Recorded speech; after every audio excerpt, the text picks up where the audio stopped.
This episode is brought to you by Progressive Insurance. Hey, listeners, whether you love true crime or comedies, celebrity interviews, news, or even motivational speakers, you call the shots on what's in your podcast queue, right? And guess what? Now you can call the shots on your auto insurance. Enter the Name Your Price tool from Progressive. The Name Your Price tool puts you in charge of your auto insurance by working just the way it sounds. You tell Progressive how much you want to pay for car insurance. Then they'll show you a variety of coverages that fit within your budget, giving you options. It's easy to start a quote. You'll be able to choose the best option for you. It's fast. Now that's something you'll want to press play on. It's easy to start a quote, and you'll be able to choose the best option for you. It is just one of many ways you can save with Progressive Insurance. Quote today at Progressive.com to try the Name Your Price tool for yourself and join the over 28 million drivers who trust Progressive. Progressive Casualty Insurance Company and Affiliates. Price and coverage match limited by state law. This episode is brought to you by La Quinta by Wyndham. Your work can take you all over the place, like Texas. You've never been, but it's going to be great because you're staying at La Quinta by Wyndham. Their free Bright Side breakfast will give you energy for the day ahead. And after, you can unwind using their free high-speed Wi-Fi. Tonight, La Quinta. Tomorrow, you shine. Book your stay today at lq.com.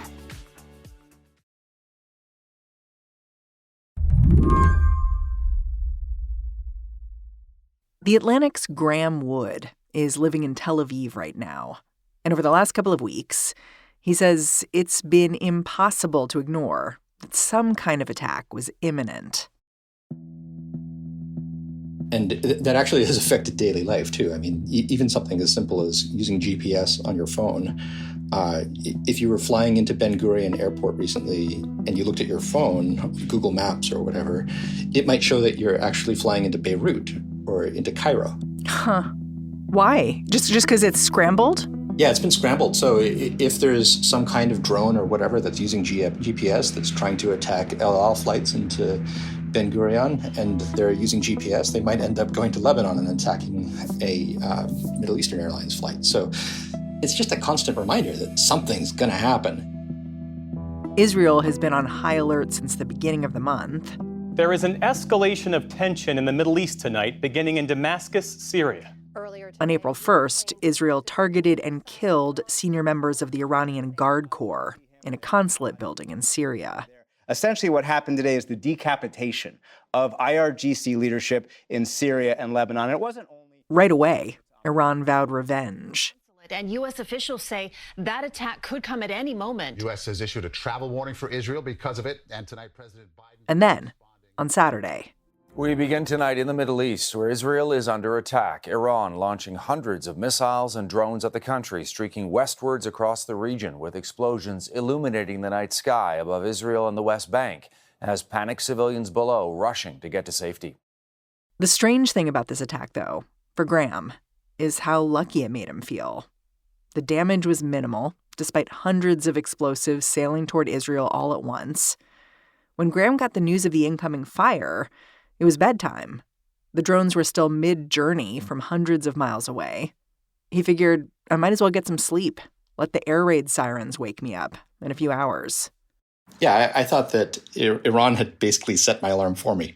I was pretty much assuming that I've got a few hours where I can get some sleep, and then after that, it's going to get really interesting. So did you wake up? No, to my great surprise, no sirens went off at all. I woke up and looked outside and saw the sun shining on a beautiful April day in Tel Aviv.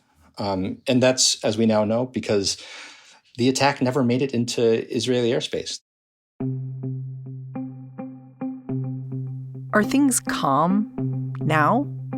I think by the standards of countries that have just had flocks of drones, murder drones, and ballistic missiles sent at it, things are pretty calm here.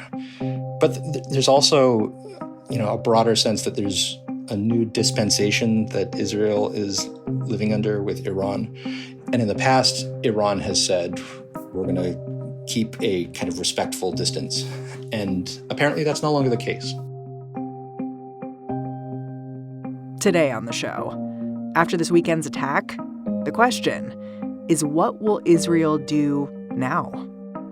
I'm Mary Harris. You're listening to What Next? Stick around.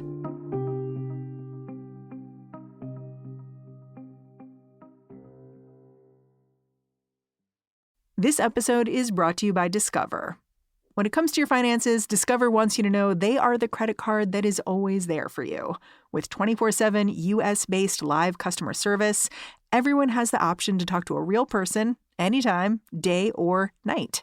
Yep, that means no more waiting for, quote, normal business hours just to get a hold of someone. We are talking real service from real people whenever you need it. Get the customer service you deserve with Discover. Limitations apply. See terms at discover.com/creditcard. This podcast is brought to you by Progressive Insurance. Most of you listening right now are probably multitasking. Yep, while you're listening, you're probably also driving, cleaning, exercising, or maybe even grocery shopping. But if you're not some kind of moving vehicle, there's something else you can be doing right now. Getting an auto quote from Progressive Insurance. It's easy, and you could save money by doing it right from your phone. Drivers who save by switching to Progressive save nearly $750 on average, and auto customers qualify for an average of 7 discounts. Discounts for having multiple vehicles on your policy, being a homeowner, and more. So, just like your favorite podcast, Progressive will be with you 24/7, 365 days a year, so you're protected no matter what. Multitask right now. Quote your car insurance at Progressive.com to join over 28 million drivers who trust Progressive. Progressive Casualty Insurance Company and Affiliates. National average 12-month savings of $744 by new customers surveyed who saved with Progressive between June 2022 and May 2023. Potential savings will vary. Discounts not available in all states and situations. I want to go back a little bit if we can and talk about how we got here. Because I've done a couple of shows that have basically concluded, and you've said this too, Iran does not want regional war in the Middle East. But the fact that 300 plus drones and rockets sent from Iran just whizzed towards Israel, it seems to belie that conclusion. So I just want to talk about how things heated up in this way. Yeah, so let me first say the idea that Iran doesn't want a regional war has to be interrogated a little bit. Remember, Iran has disrupted Syria, Iraq, Yemen. Its proxies are attacking international interests left and right. So what it doesn't want is an all-out direct confrontation with Israel. And that seems still to be the case. But it's still thrilled about causing havoc and advancing its interests that way. So chaos, but not actual war between countries. Yeah, exactly. It likes to turn up and ratchet up the tension in many different places and take advantage of that when it can. Basically, it's destroyed the country of Syria and much of Yemen in the course of that. So that's just what Iran has done. That's not a change in its strategy. Israel, in addition to going directly after Hamas in Gaza, it's had, as it's promised from the beginning, this strategy of finding anyone who's responsible elsewhere. So that they killed a general in the Revolutionary Guard Corps of Iran named Mohammad Reza Zahedi, who was in an annex to the Iranian consulate in Damascus. But this was kind of something new. And that really kicks up the stakes of things, because you're not supposed to attack consulates. It's a violation of international law. And Israel has said, well, it wasn't really the consulate. It was this next door building, and it was being used for military purposes. And by the way, this guy was bad. So when it happened, clearly there was a step that had been taken that could unbalance even the precarious equilibrium that was there before. You mentioned the April 1st attack. Why did that action necessitate a response from Iran? Iran and Israel, just like Iran and the United States, there is a kind of understanding of what's allowed and what's not. And whenever one side upsets that understanding, goes too far, then it's also part of this kind of macabre dance that the countries do where they punish the other side. They retaliate as a way of pushing the equilibrium back to the former conditions. So that's what happened on April Fool's Day, when Zahedi was killed, where there was an understanding that, yes, the Israelis will pick off Hezbollah leaders, they will pick off Iranian proxies, they'll even pick off Iranians. But there are areas that will be considered sacrosanct, and the areas that are connected to consulates would be among those. This is an ironic thing, of course, because Iran, from its very founding as an Islamic republic, of course, was invading consulates. So it's kind of amusing that they would be sensitive to the same thing happening to them. But it's a very upsetting thing for Iranian security forces to realize that the limits of the Israelis are not what they thought they would be. And that explains, of course, why they thought it was so important to retaliate, because if Israel is going to push further than it has previously pushed, then Iran says to itself, okay, that means we have to push back. And, whatever the revision is that we decide on of how we're going to be treating each other, it wasn't what we thought, and we'll do what we can to make sure that it doesn't move too far. It's really interesting to me what happened in the days after the April 1st attack, because it was clear that Iran was thinking about retaliation for about a week. There were headlines like, expect an attack in Israel in the next 2 days, those sorts of things. But it sounds like during that time, the United States also went to allies in the region and basically said, can you help us out, given that we know that Iran is looking to respond here? Can you explain what happened? Yeah, so the United States, according to reporting from Reuters and elsewhere, went to Arab countries in the region that it has relations with. We're talking about the United Arab Emirates, Saudi Arabia, Qatar, Iraq, Jordan. You are in touch with Iran. You talk to Iran. We do not. We do not have relations with them. But we would like you to talk to Iran and deliver the message that they should be measured in their response to Israel, that there are lines that should not be crossed, and do what you can to bring down the tensions. And so there were conversations that were initiated between the foreign ministers of those countries and the foreign minister of Iran, trying to make sure that whatever happened didn't get out of hand.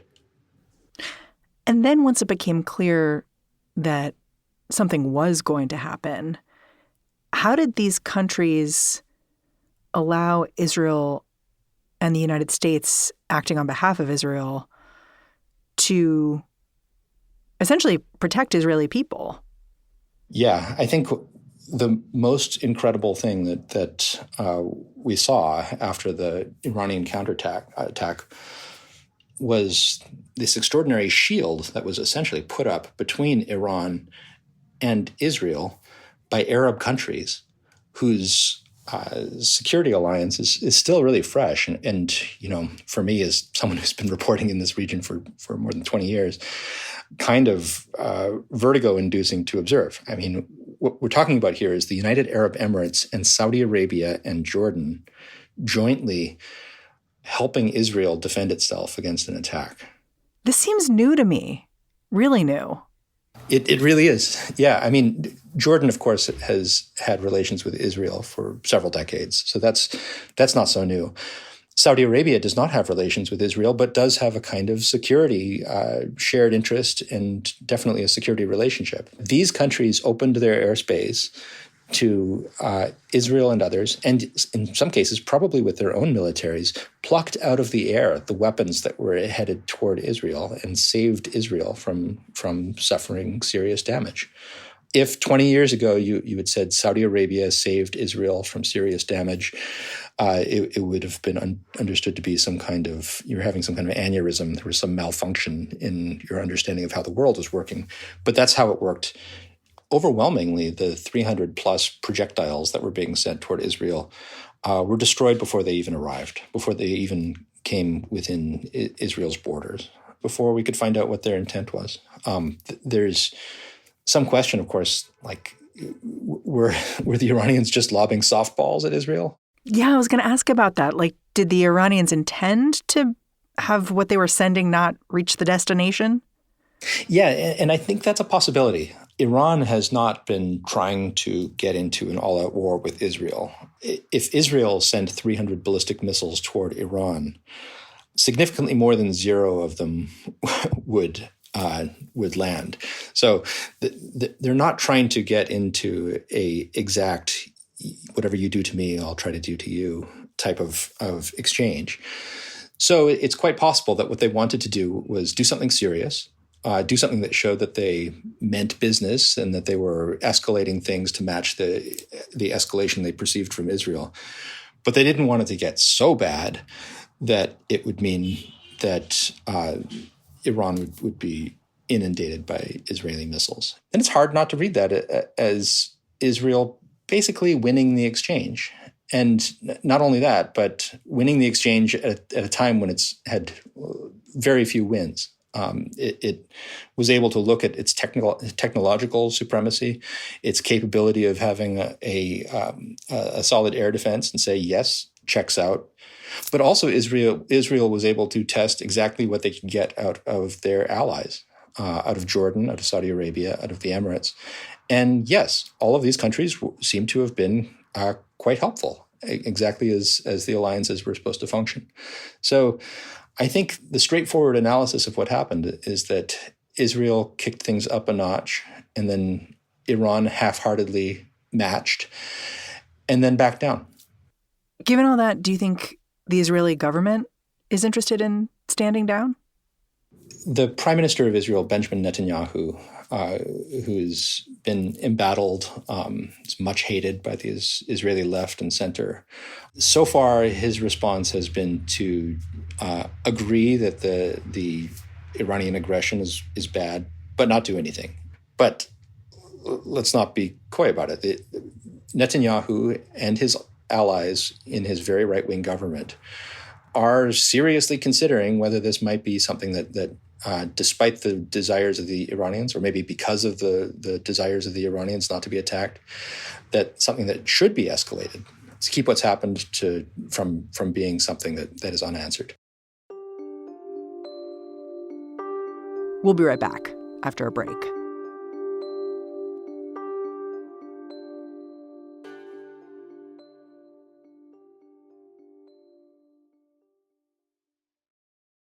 This episode is brought to you by ShipStation.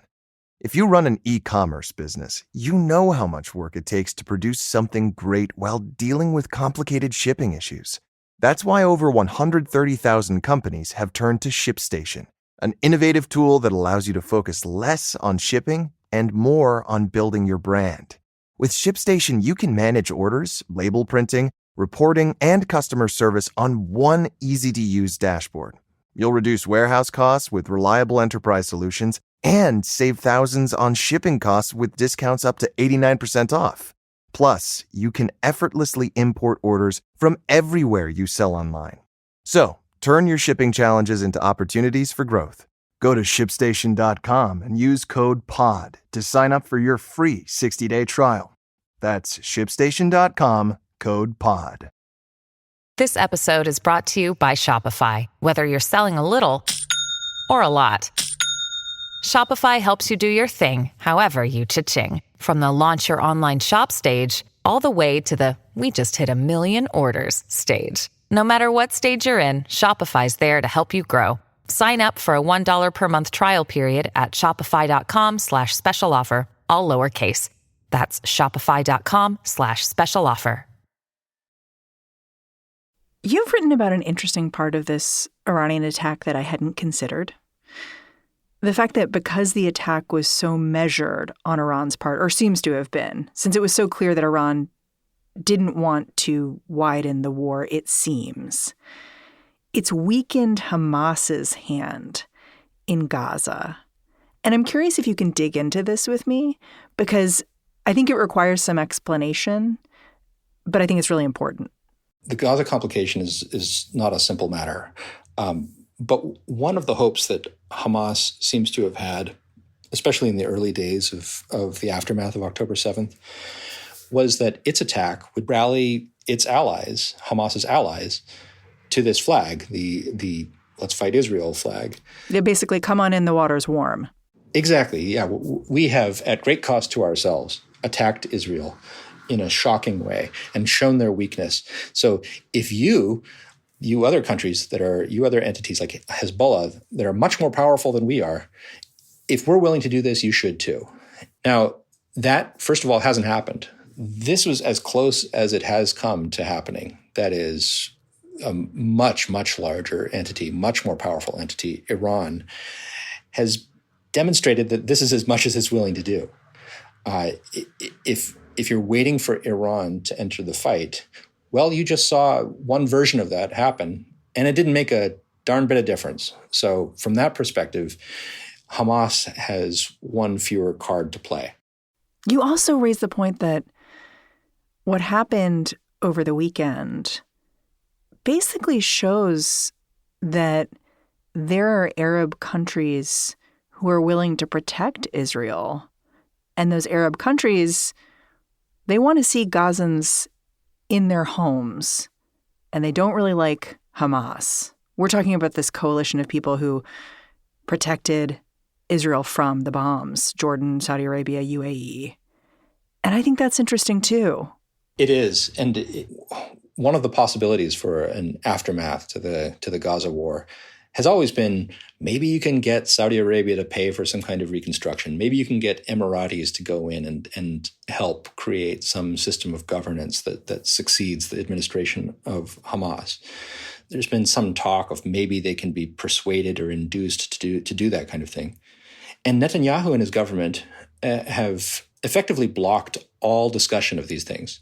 In fact, many of Netanyahu's partners have said Israel will be solely responsible for the security of Gaza in perpetuity. There will be no armed force other than an Israeli armed force in this space. And that is a kind of almost crazy maximalist position that is tantamount to saying, we're going to occupy this space forever and the war will never end. So this is unrealistic, to say the least. And now we've got a moment when Israel can look to the leadership of the countries that have really helped it and saved it, and look and see those countries and say, we owe you a debt. And that includes making your people happy, or at least a little happier about how we treat Gaza in the end. That would assume the Israeli government is operating in kind of normal diplomatic world. Is that where the Israeli government is operating right now? No, that's a fantasy of how the Israeli government sees itself. The leadership of Israel, of course, is Benjamin Netanyahu, whose government depends 100% on the consent of parties that are extremely ideological and are extremely unsophisticated about the rest of the world. And therefore, the decisions of his government are often not in what seems to me to be the straightforward long-term interest of the state of Israel. So the idea that he would creatively pivot from the inflexible positions and fantasies of how the Gaza war would end, just because there's a good reason to do so and a chance to do so right now that didn't exist a week ago, that seems like wishful thinking, unfortunately. So that leaves us exactly where we started, with an inflexible Israeli government meeting an even more inflexible Hamas insurgency, and the people of Gaza right there in the middle suffering till the end. It sounds like whatever happens next, a lot of it's in Israel's hands. Is that fair? I mean, Hamas gets a vote. And I think it's important to realize what level of stubbornness Israel is dealing with in trying to come up with deals with Hamas, deals for hostages, ceasefires. And Hamas has simply said no to ceasefires. It has rejected any possibility of a ceasefire.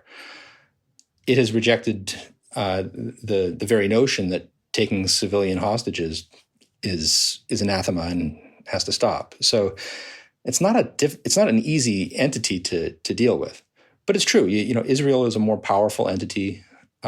Israel has responsibility that it can't wash away merely by pointing at Hamas's irresponsibility. You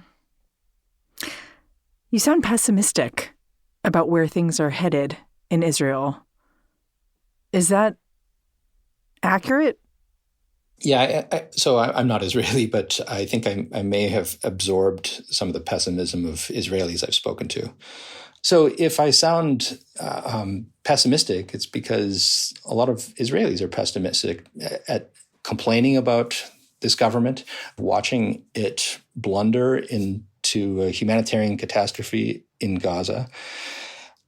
There's still no straightforward pathway toward a new political reality in Israel, where there might be someone else in charge, someone who's more competent, someone who can lead the country to whatever the next step is. It's as if the country's fate is just intertwined with its least popular, least competent prime minister, and that's a really desperate situation to be in. And I wouldn't blame people for being upset that it's being seemingly forced on them by Israeli politics in perpetuity.